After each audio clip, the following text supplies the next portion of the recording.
Welcome to our channel. Today we how to disable app limits for YouTube on iOS, complete guide step by step clearly. Open your iOS device and unlock it. Locate the Settings app on your home screen and tap to open it. Scroll down and find the option labeled Screen Time. Tap on Screen Time to access its settings. If you have Screen Time enabled, enter your passcode. Once you're in the Screen Time menu, look for App Limits. Tap on App Limits to view any existing limits.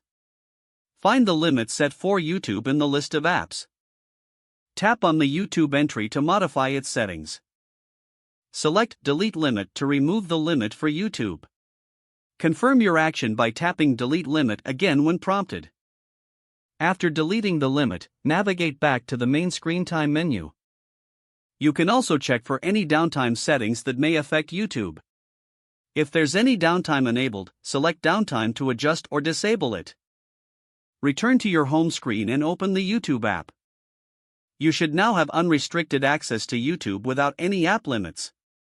If the page does not load, refresh the browser or try again in a private or incognito window.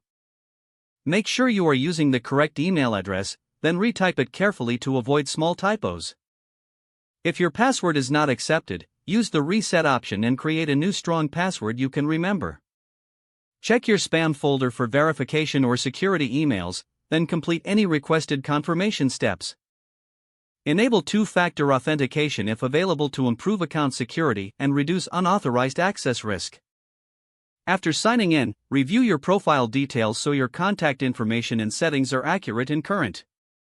If you see an error message, note it down and try again after restarting your device and internet connection. Log out when you finish, especially on shared devices, to keep your account and payment information secure. If the page does not load, refresh the browser or try again in a private or incognito window. Make sure you are using the correct email address, then retype it carefully to avoid small typos. If your password is not accepted, use the reset option and create a new strong password you can remember. Check your spam folder for verification or security emails, then complete any requested confirmation steps. Enable two-factor authentication if available to improve account security and reduce unauthorized access risk. After signing in, review your profile details so your contact information and settings are accurate and current.